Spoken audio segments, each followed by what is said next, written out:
These meditations help us to become more aware of the way that we create our world, okay? And if you could understand a very deep, deep meditation where you get a direct perception of understanding where the world comes from, and then because of that great meditation, then you understand the truth of suffering. And then you're almost out of the wheel of suffering life, because you've put like a spoke in the wheel and you're on your way. So if you look at like the truth of suffering, the truth of unhappiness, like why we're unhappy, and also like the source of that unhappiness. So if you think about the things that we do that even feel good, doesn't last. There's something at the end of that. We lose it, right? Even the really, really good things. So there's suffering in the good things because we lose it. We don't get to keep it forever. There's ways we can create that world, and that's a good thing. But in the meantime, it's a suffering. And then the source of that is based on the things that I've done in the past, how I've treated others, and how I can treat others better so that I get treated better. And this unhappiness rides on the negative actions that I've done. It's like a downward spiral. And then the dance of the lion, it kind of taps into the seeds from lifetimes. I mean, I don't know if you believe in lifetime after lifetime after lifetime, but then if not, then just look at your life now. And things that you've done earlier in your life are coming kind of back at you now through other people. They are your mirror, okay? And we want to create and we want to design an upward spiral, so that we could get out of this kind of like cycle of I'm happy, I'm sad, I'm happy, I'm sad, I'm sick, I'm healthy, I'm sick, I'm healthy, I'm tired, I'm awake, I'm tired, I'm awake. You know what I'm saying? This is what we call that circle.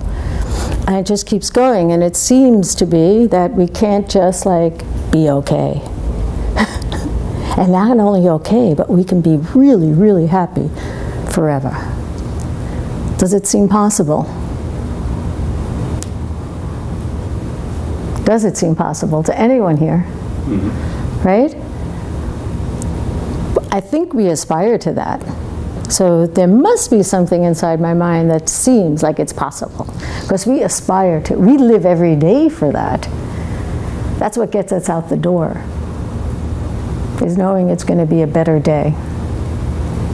And then I want the best day, not just a better day. So, if the truth to the end of the suffering, which is the third of the four higher truths, the truth to the end of suffering would be seeing emptiness directly, seeing the truth of how things really are in a meditation, deep state of meditation. And then we work from our intellectual understanding of that, right? So,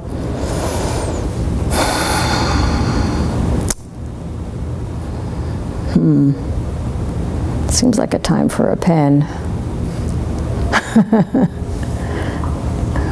This isn't really that, but what is this? Pen.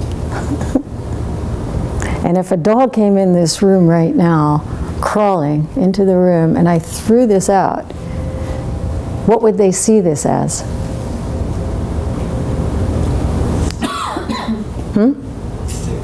Right.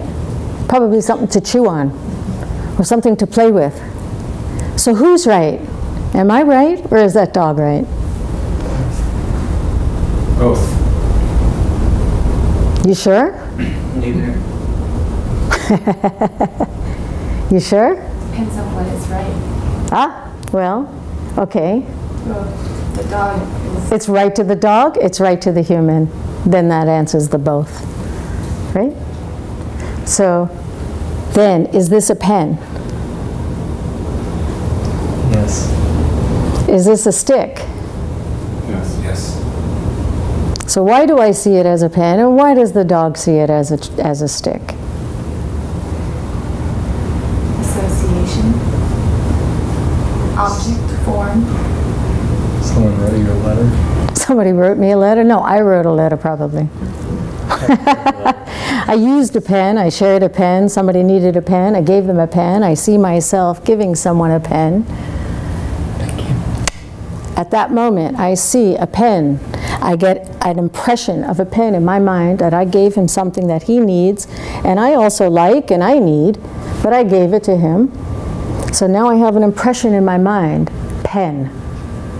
And that gets deep in my mind, starts to get rooted, and one day I see a pen coming to me. This is the emptiness of the pen.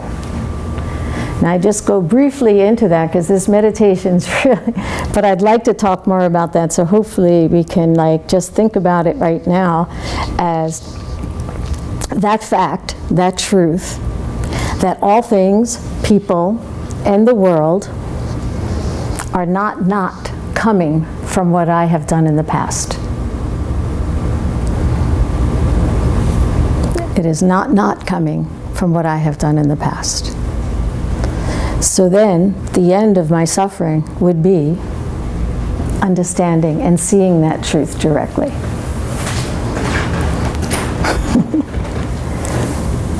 So the truth of the path to the end of the suffering would be aware the path, so I could be aware of this, so I could stop doing stupid things that give me stupid results back. Help me, making people unhappy to get results back of unhappiness.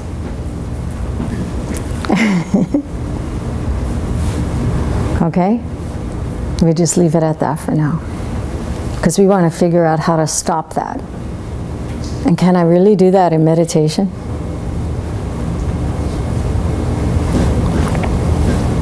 So,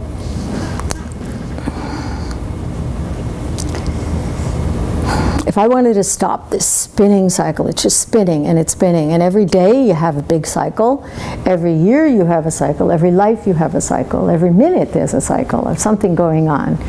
Hot, cold, like, dislike, happy, unhappy.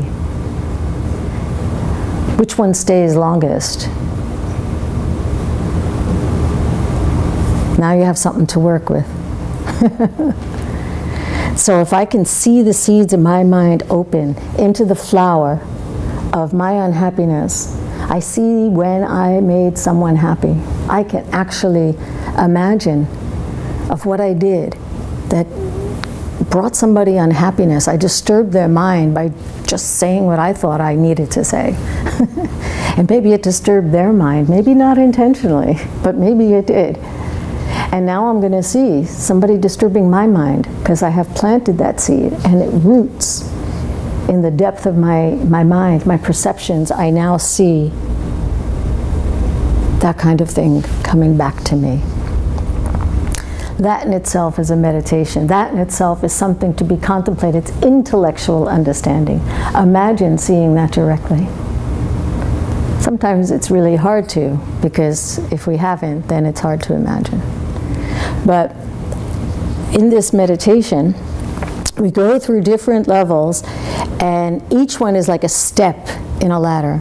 And we want to really get so mastered at it that we can go up, some come down, some go up. That's movements of the mind, and being able to use it as a tool. So that we be like working out in the gym, where you get some flexibility and you get some strength. So we're using our mind, we're getting strength and flexibility in our mental functions. And that's really important in meditation. How many meditate in here again? How long a day? How many minutes in a day? Consistency is more important than minutes, I just want to say, before you even, doesn't matter. 7. I like that. Every day. Cool. Anybody else? Just throw out a time. 20. 15. 20. Good. Good. Those are good times. It takes a long time to get up to an hour, and to make it useful. You could sit there for an hour. I mean, I've done a 3-year retreat. I've done where you're meditating, you know, several times a day. You could sit there. I mean, I had the luxury of the time in that moment, in that period of time. And you could sit there for an hour and pretty much be sleeping. You know that. If you've, you know, you get drowsy sometimes, you get very distracted. So every day makes a difference. The time you work with. You don't want to waste the time and just be spaced out. And we kind of talk about that here because there are some sort of meditations that actually lend towards those not so great habits of meditating. Let's see. So we want to improve the flexibility of our mind, of the mental functions of our mind. And if we could jump around from like level to level, then you're in a good place.